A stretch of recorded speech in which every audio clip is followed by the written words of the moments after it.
Chapter 11. The American. Fournier was talking to old Georges. The detective looked annoyed.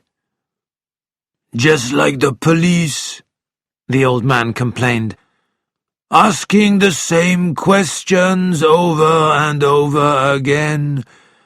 I have been telling you the truth.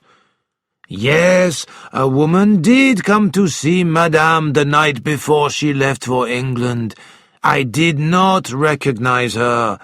There, I have explained it clearly 4 or 5 times. You cannot remember if she was tall or short, dark or fair, young or old? That is hard to believe."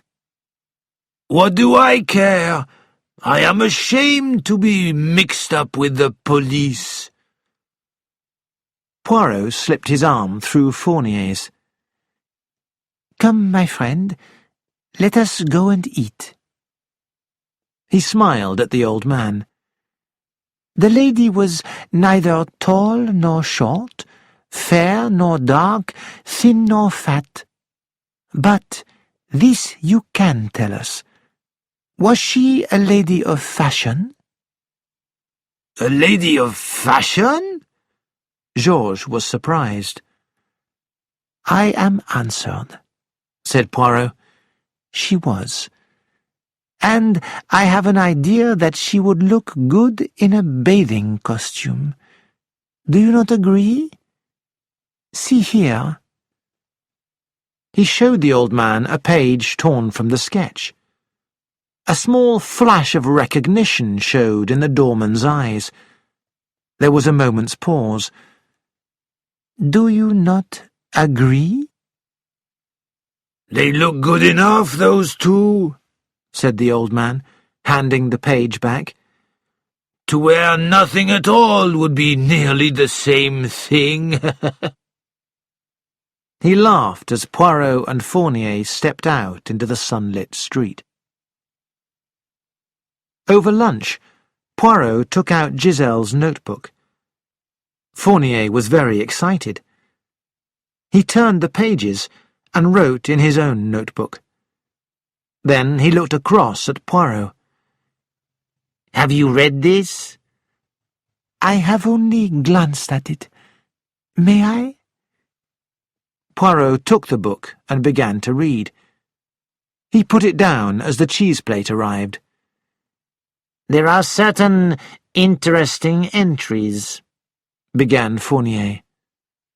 5, said Poirot.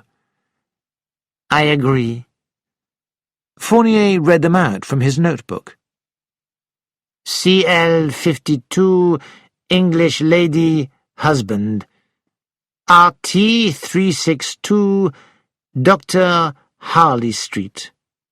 Ah, that is where the doctors who look after the rich people in London have their offices, is it not? He returned to the list. MR 24, Fake Antiques. XVB 724, English, Stealing from Company. GF 45, Attempted Murder, English. "Excellent, my friend," said Poirot. "Of all the notes in that book, those 5 seem to be the only ones connected to the passengers on that aeroplane. Let us think about them one by one." English lady, husband, said Fournier. Lady Horbury is a serious gambler. It is likely that she would borrow money from Giselle. The word husband may either mean that Giselle expected the husband to pay his wife's debts, or that she had a secret of Lady Horbury's which she threatened to tell her husband.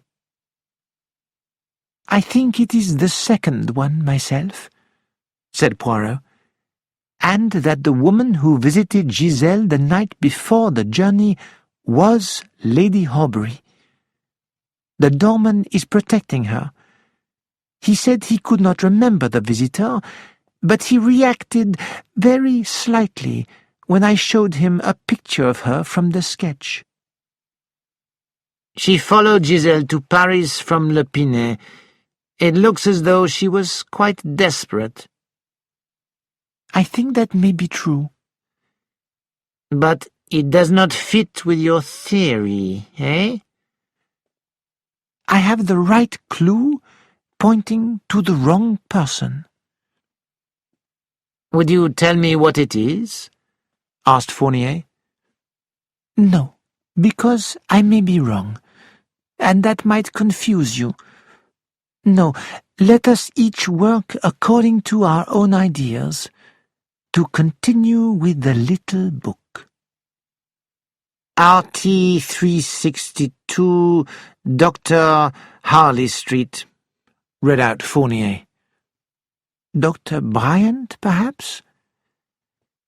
MR 24, Fake Antiques, might be the Dupont, but I can't believe it. Monsieur Dupont is a world-famous archaeologist with a reputation for being honest. Then there is XVB 724, English, stealing from company. Who steals from his employer? Asked Poirot. A lawyer? A bank clerk? A businessman? Mr. James Ryder is our only businessman. He may have stolen money from his company, and he may have borrowed from Giselle to stop his theft from being noticed.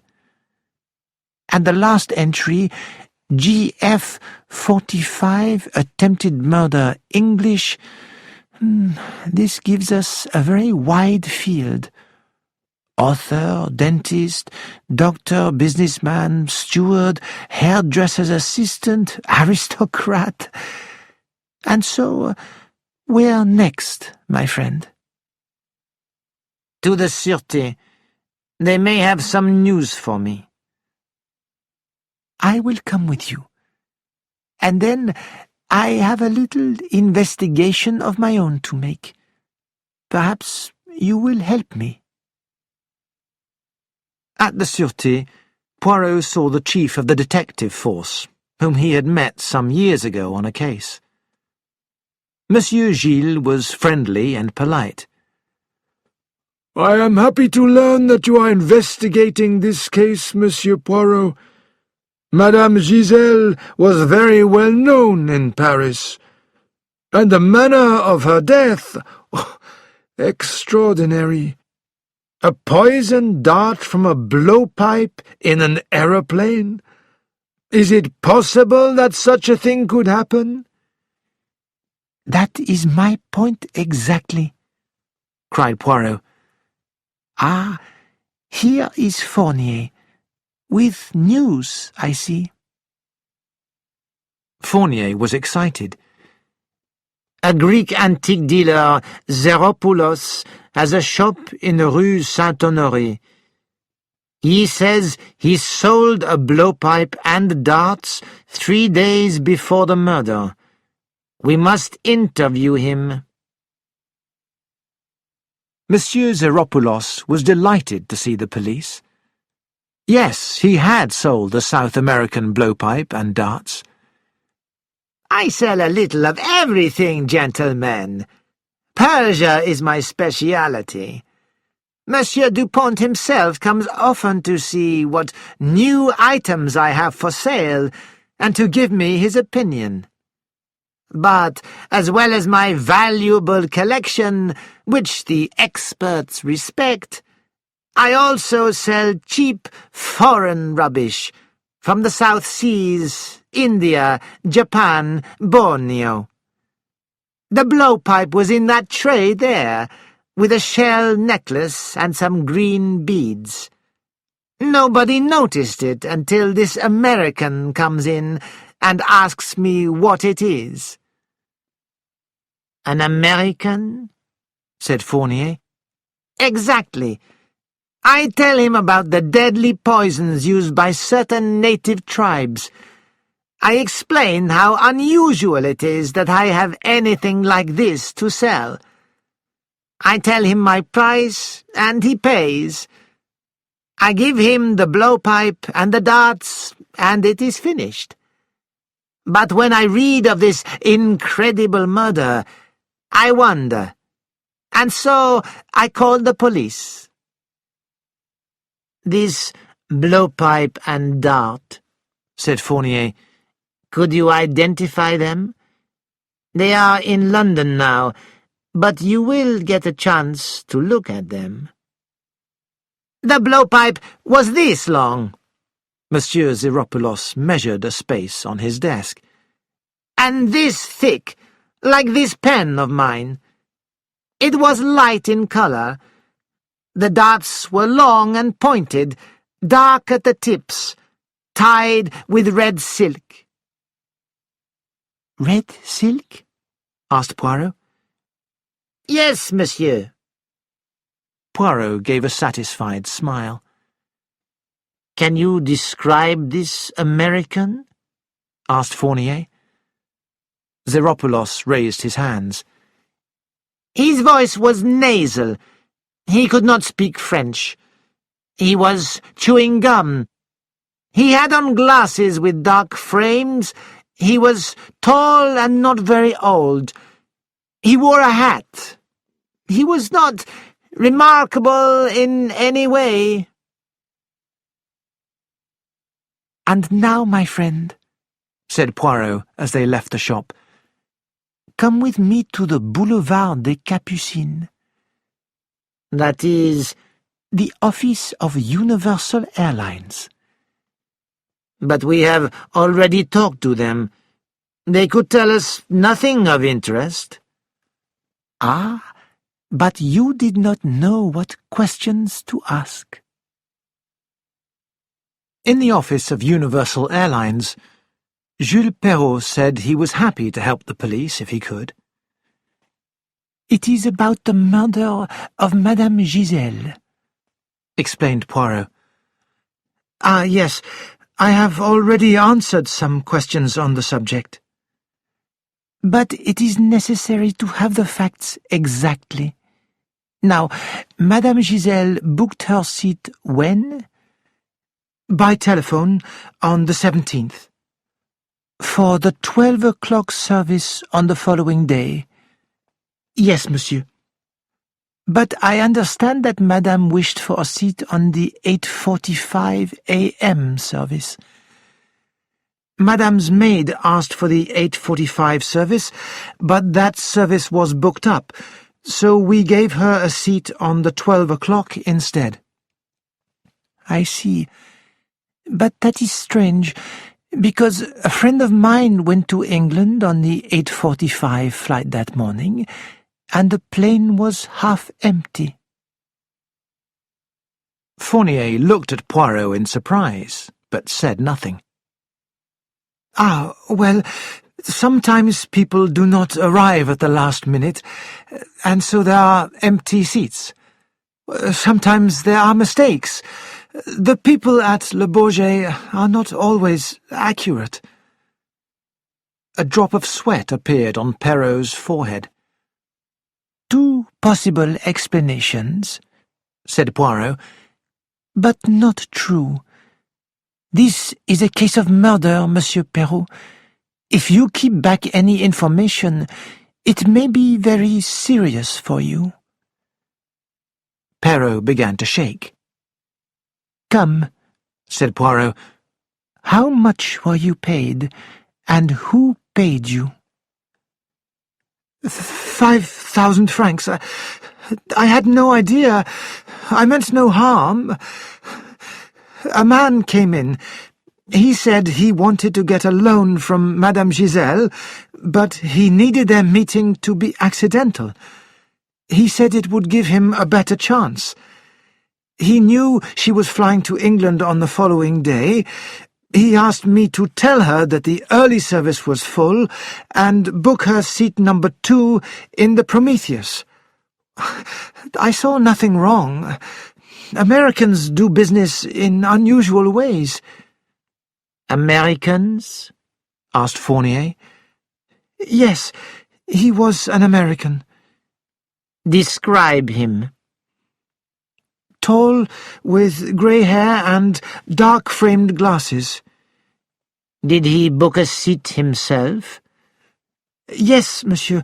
Seat number 1, next to Madame Giselle. In what name? Silas Harper. There was no one of that name travelling, and no one sat in number 1. Poirot shook his head gently. I saw in the paper that there was no one of that name, and so I thought there was no need to mention the matter, since this man did not go by the plane. Fournier looked at Perrault coldly. You have hidden important facts from the police. This is a very serious matter. On the pavement outside the office, Fournier removed his hat and bowed. Congratulations, Monsieur Poirot. What gave you this idea?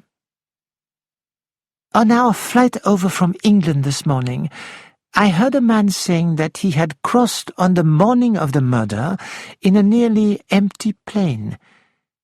And then Elise said that she rang up the office of Universal Airlines and that there was no room on the early morning flight. Those two statements did not match. The steward on the Prometheus had seen Madame Giselle before on the early service, so it was clearly her habit to go by the 8:45 a.m. plane. But somebody wanted her to go on the 12 o'clock. Why did the office tell Elise that the early flight was full? A mistake or a deliberate lie? I thought it was a lie, and I was right. Every minute this case gets more puzzling. First we seem to be looking for a woman, now it is an American man. Poirot nodded gently. It is easy to be an American here in Paris. The nasal voice, the chewing gum, the glasses, they all belong to the stage American. He took from his pocket the page he had torn from the sketch and stared at it.